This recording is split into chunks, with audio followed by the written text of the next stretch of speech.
మాతృ సంహిత రచన శ్రీ కొండముది రామకృష్ణ అన్నయ్య గారు. వ్యాసం 112. ఉన్నదంతా అదే.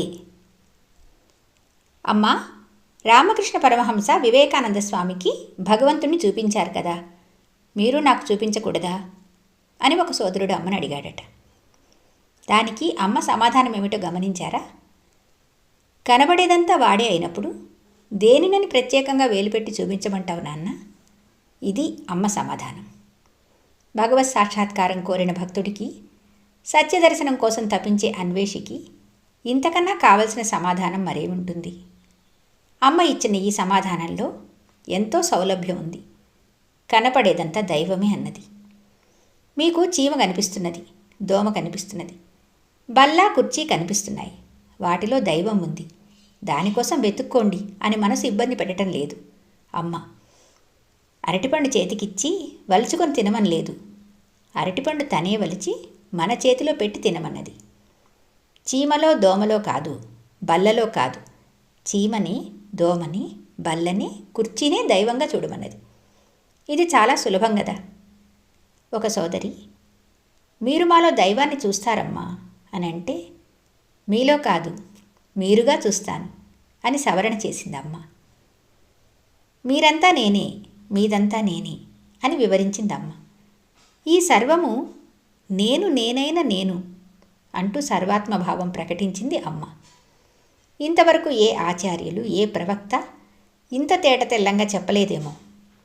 దైవాన్ని ఇలా అంతటా చూడమని సూచించలేదేమో. అందుకనే సోదరులు డాక్టర్ శ్రీపాద ఇది అమ్మ సూచించే కొత్త దారి అన్నారు. అవును, దైవం అంటే ఏమిటో అమ్మ కొత్త పద్ధతిలో చెప్పింది. సంప్రదాయ వేదాంతులు తత్ సత్ అన్నారు. సత్యము నిత్యము అయిన పదార్థం ఇది కాదు. మన కళ్ళ ముందు కనిపించే చీమ, దోమ, బల్ల, కుర్చీ అనిత్యం కాబట్టి ఇదంతా సత్యం కాదు అన్నారు. కానీ అమ్మ బల్ల, కుర్చీ, చీమ, దోమ అనిత్యం కాదు, నిత్యమే అంటుంది. రూపాంతరమే కానీ రూపనాశనం లేదు అంటుందమ్మ. బల్ల విరిగిపోతే కుర్చీ చేయవచ్చు, కుర్చీని చెడగొట్టి బల్లా చేయవచ్చు. ఇది రూపాంతరమే కానీ రూపనాశనం కాదు కదా. చీమ, దోమ చనిపోతే పంచభూతాల్లో కలిసిపోతాయి, కానీ నాశం కావు. అందుకే అమ్మ మరణమంటే పరిణామం అన్నది. అమ్మ చెప్పే ఈ సత్యం శాస్త్రబద్ధం, విశ్వజనీనం. విజ్ఞాన శాస్త్రంలోని శక్తి నిత్యత్వ సిద్ధాంతం శక్తిని సృష్టించలేము, నాశనము చేయలేము. కానీ ఒక రూపంలో ఉన్న శక్తిని మరొక రూపంలోకి మార్చవచ్చును అని చెప్తుంది. స్విచ్ వేస్తే విద్యుత్ దీపం వెలిగి కాంతినిస్తుంది. అంత మాత్రాన కాంతిని సృష్టించామని కాదు. విద్యుత్ శక్తి కాంతి శక్తిగా మారింది. అలాగే డైనమోలో యాంత్రిక శక్తి విద్యుత్ శక్తిగా మారితే మోటారులో విద్యుత్ శక్తి యాంత్రిక శక్తిగా మారుతున్నది. ఇలా ఎన్నైనా ఉదాహరణలు చెప్పుకుంటూ పోవచ్చు. ఈ నిత్యత్వ సిద్ధాంతం శక్తికే కాదు, పదార్థానికి వర్తిస్తుంది. ఆ మాటకు వస్తే పదార్థము, శక్తి వేరు కాదు. ప్రఖ్యాత శాస్త్రవేత్త ఐన్స్టీన్ ప్రవచించిన ద్రవ్య శక్తి తుల్యతా నియమం ప్రకారం పదార్థము, శక్తి ఒకటే. ఆటం బాంబు, హైడ్రోజన్ బాంబులలో పదార్థం శక్తిగా మారి విడుదలవుతుంది. విశ్వకిరణాల జల్లులో శక్తి ద్రవ్య కణాలుగా పరిణామం చెందుతుంది.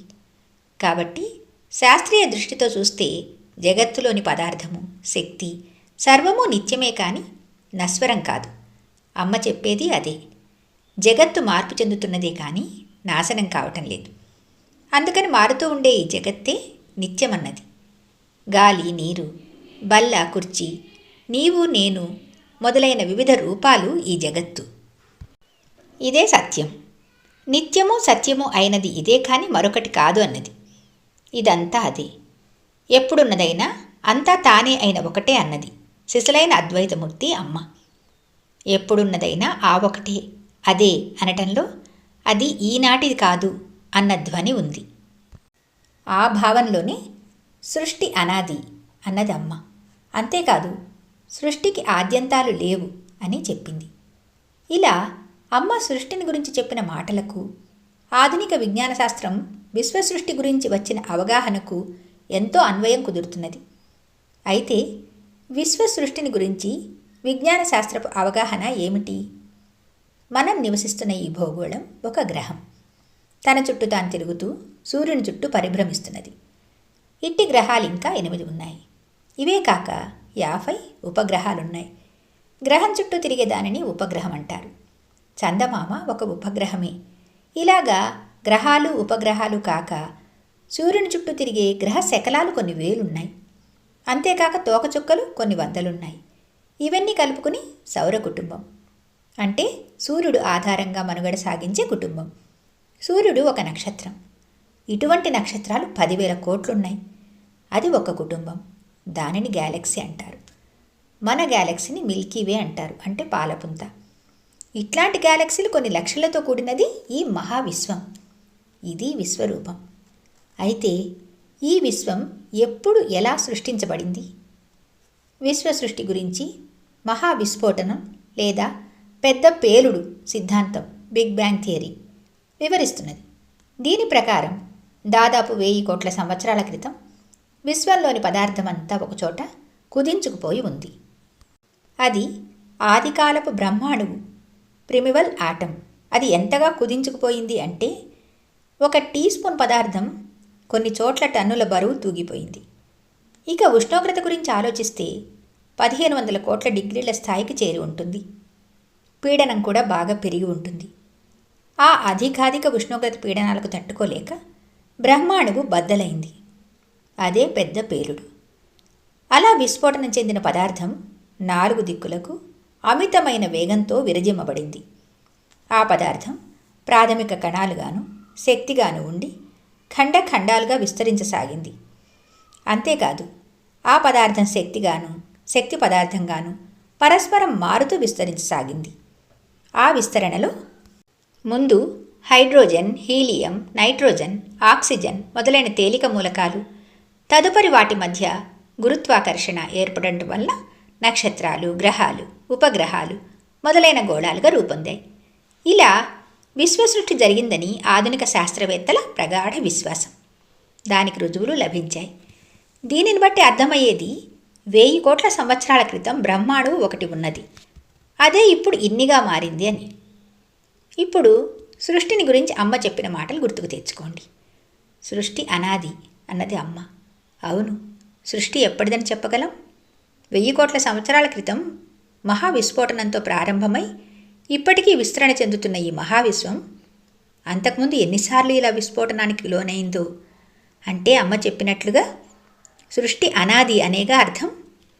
అంతేకాక అమ్మ ఆది అనే పదానికి కొత్త నిర్వచనం ఇచ్చింది. ఆది అంటే మొదలనే కాదు, ఉన్నదే అని నిర్వచనం. ఆది అంటే సామాన్యంగా మనం అర్థం చేసుకునేది మొదలు అని. కానీ అమ్మ ఆది అంటే మొదలనే కాదు, ఇప్పుడు ఉన్నది కూడా అని అంటారు. అమ్మ ఇచ్చిన ఈ నిర్వచనంలో వినూత్నమే కాక విశ్వజనీనత కూడా చోటు చేసుకుంది. అది ఎలాగంటే, మీ స్నేహితుడు కొత్తగా ఇల్లు కట్టుకుని గృహప్రవేశానికి మిమ్మల్ని ఆహ్వానించాడు. వెలుపల నుంచి ఇల్లు చూడముచ్చటగా ఉంది. లోపల చూస్తే సకల సౌకర్యాలు సమకూర్చున్నాయి. అతని ప్రయోజకత్వాన్ని ప్రశంసిస్తూ, ఇల్లు ఎప్పుడు మొదలుపెట్టావు అని అడిగితే శంకుస్థాపన చేసిన సుముహూర్తం చెప్పి అది ఇంటికి మొదలంటాడు. అంతవరకు ఆ సమాధానం బాగానే ఉంది. మీకు అలా చక్కగా ఇల్లు కట్టుకోవాలనిపించి ఇల్లు కట్టడం ఎలా మొదలుపెట్టావు, అసలు అది ఏమిటి అని తరచడిగితే 2 నిమిషాలు ఆలోచించి గతం గుర్తుకు తెచ్చుకుని శంకుస్థాపన రోజున ఉపయోగించిన పునాది రాయి సున్నంతో కట్టబడి ప్రారంభమైంది. అదే ఈ ఇంటికి ఆది అంటాడు. అయితే కేవలం ఒక పునాది రాయి, ఒక గమేళా సున్నంతో ఇంత ఇంటి నిర్మాణం జరిగిందా? కొన్ని టన్నుల ఉక్కు, కొన్ని వందల కట్టల సిమెంటు, కొన్ని వేల ఇటుక, కొన్ని లారీల ఇసుక, కొన్ని లారీల కంకర, కొన్ని వేల రూపాయల కలప, ఇలా ఎంతో పదార్థంతో నిర్మాణం జరిగితేనే ఈ ఆకారంలో ఇల్లు తయారైంది. కాబట్టి ఈ ఇంటికి ఆది ఏమిటి అంటే ఈ ఇంటి నిర్మాణానికి ఉపయోగించిన పదార్థం అనే కదా. అయితే పదార్థం ఇప్పుడు మొదట్లో ఉన్న రూపంలో లేదు, ఇంటి రూపంలో ఉన్నది. కానీ అప్పుడు ఆరంభంలో ఉన్నదే ఇప్పుడు ఉన్నది. అందుకనే ఆది అంటే మొదలే కాదు, ఉన్నదే అంటుంది అమ్మ. ఇలా ఒక గృహానికి అన్వయించిన ఈ భావాన్ని మహావిశ్వానికి అనువర్తింప చేయవచ్చు. విశ్వానికి అది ఏమిటి అని ప్రశ్నిస్తే మహావిస్ఫోటనం జరగకముందు పెద్ద ముద్దగా ఉన్న బ్రహ్మాండు అని చెప్తే సరిపోదు? సరిపోతుంది. కానీ ఇప్పుడు భూమి మీద చూస్తున్న బల్ల, కుర్చీ, చీమ, దోమ మొదలైన సకల చరాచరాలు, ఆకాశంలో చూస్తున్న నక్షత్రాలు, గ్రహాలు మొదలైన గోళాలు ఆ బ్రహ్మాండు యొక్క రూపాంతరమే కదా. కాబట్టి విశ్వానికి ఆది ఇప్పుడు ఉన్న సర్వజగత్తు అని చెప్పినా సరిపోతుంది. అందుకే అమ్మ ఆది అంటే మొదలనే కాదు, ఉన్నదే అంటుంది. ఒక సోదరుడు అమ్మని అడిగాడు, సృష్టి ఎందుకు ఏర్పడింది అని. నిప్పు ఎందుకు కాలుతుంది నాన్న అని అమ్మ ప్రశ్నించింది. దాని స్వభావం అది సోదరుని సమాధానం. ఇది అంతే నాన్న అమ్మ ప్రవచనం. సృష్టి ఏర్పడడానికి కారణం దాని స్వభావమే అంటుందమ్మ. దైవం సృష్టి చేయడం కాదు, దైవమే సృష్టిగా మారింది. అదే ఇన్ని రూపాలుగా వచ్చింది. ఇదంతా అదే. భగవంతుడు అన్నది మీరు పెట్టిన పేరు. భగవంతునికి స్త్రీ పురుష భేదం లేదు. దానికి భగవంతుడని కాదు, ఏ పేరైనా పెట్టు, ఉన్నది ఒకటే. దానిని సైన్స్ శక్తి అంటే ఆధ్యాత్మికం దైవం అంటున్నది అని అమ్మ దైవం గురించి కుండ బద్దలు కొట్టినట్లు చెప్పింది. సృష్టికర్త వేరే ఒకడు ఉండి సృష్టి చేయటం కాదు, సృష్టితోనే సృష్టి అయింది. ఆ ఉన్నదే ఇన్నిగా మారింది. కాబట్టి ఈ కనిపించేదంతా దైవమే.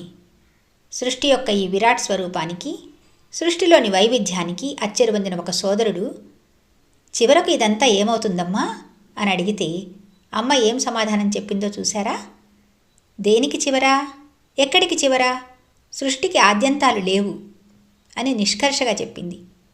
అవును, దేనికి చివరా? ఎక్కడికి చివరా? దేనికి మొదలు? ఏది మొదలు? ఇంతకుముందు ప్రస్తావించినట్లుగా సైన్స్ ప్రకారం మహావిస్ఫోటనం జరగడంతో విశ్వ విస్తరణ ప్రారంభమవుతుంది.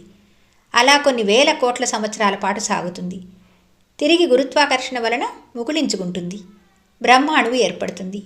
ఉష్ణోగ్రత, పీడనాలు అధికాధికంగా పెరుగుతాయి. మళ్ళీ ప్రేలుడు జరుగుతుంది. మానవ హృదయంలాగా విశ్వ పదార్థం కూడా స్పందనకు లోనవుతున్నది. అయితే ఈ విశ్వస్పందనకు ఆది ఏమిటి, అంతం ఎక్కడ? అనంతంగా సాగేదే ఈ స్పందన. అందుకే అమ్మ సృష్టికి ఆద్యంతాలు లేవు అని, సృష్టికి రూపాంతరం తప్ప నాశనం లేదు అని అంటుంది. అమ్మ అంటే ఏమిటో కూడా చక్కగా నిర్వచించడం జరిగింది. దేనికైతే ఆది అంతము లేదో, ఏది సర్వానికి ఆది అంతమో అదే అమ్మ. అమ్మ అంటే తల్లి, తల్లి అంటే తొలి. ఆది అంతము లేనిదేమిటి? ఈ సృష్టే కదా. కాబట్టి సృష్టే అమ్మ, ఈ జగత్తే అమ్మ. జగజ్జనని అన్న పదానికి అర్థం చెప్తూ కూడా జగజ్జనని అంటే జగత్తుకు జనని అని కాదు, జగత్తే జనని అని వివరించడంలో ఉద్దేశం అదే. సర్వానికి ఆది అంతము ఏది? ఆది అంటే నిర్వచనం ప్రకారం ఇప్పుడున్నదే కదా. ఇప్పుడున్నది మారుతూ ఉన్న ఈ జగత్తే. అలాగే అంతంలో ఉండేదేమిటి? ఈ జగత్తే. లేకపోతే రూపంలో తేడా ఉండవచ్చు. కాబట్టి సర్వానికి ఆది అంతము జగత్తే. ఆ జగత్తే అమ్మ. సృష్టి అనాది అనటమే కాక సృష్టి నాది అని అమ్మ ప్రకటించింది. ఈ ప్రకటన చేసిన అమ్మ హృదయ వైశాల్యం ఏ కొలబద్దకు అందుతుంది? రామకృష్ణ అన్నయ్య పలికినట్లుగా ఈ ఊరు నాది, ఈ రాష్ట్రం నాది, ఈ దేశం నాది అన్నవాళ్ళు ఉన్నారు. కానీ ఈ సృష్టి నాది అని ప్రకటించిన వాళ్ళు చరిత్రలో కనిపించరు. సృష్టితో తాదాత్మ్యం చెందిన అమ్మకే సరిపోయింది ఆ విధంగా ప్రవచించటం. ఇలా సర్వము తానే అయిన అమ్మ దృష్టిలో ద్వంద్వం అంటూ లేదు. కాగడా వేసి వెతికినా కనిపించదు. ప్రజ్ఞానం బ్రహ్మ అయితే అజ్ఞానం ఎందుకు కాదు? శబ్దం బ్రహ్మ అయితే నిశ్శబ్దము బ్రహ్మే. సర్వము బ్రహ్మే అన్నది అమ్మ. వెలుగు, చీకటి, మంచి, చెడు అంతా బ్రహ్మే అన్నది. కంటికి కనిపించే బల్ల, కుర్చీ, చీమ, దోమ మొదలైన చరాచరాలే కాదు, కంటికి కనిపించని ఎక్స్ కిరణాలు, రేడియో తరంగాలు, ఉష్ణశక్తి అంతా బ్రహ్మ పదార్థమే. అన్ని ఆకారాలు, బల్ల, కుర్చీ, పక్షి, జంతువు, మీరు, నేను వాడివే కాబట్టి నిరాకారుడు. అన్ని గుణాలు, తీపి, చేదు, వేడి, వెలుతురు, విద్యుత్తు, రేడియో తరంగాలు వాడివే కాబట్టి నిర్గుణుడు. దైవం యొక్క నిరాకారత్వం, నిర్గుణత్వం విప్లవాత్మకంగా నిర్వచించిందమ్మ. ఒక్క మాటలో కనిపించేది కనిపించనిది అది పదార్థం కావచ్చు, శక్తి కావచ్చు. సర్వము ఈ ఉన్నదంతా అదే దైవమే. రచన శ్రీ కొండముది హనుమంతరావు గారు. జయ హో మాత.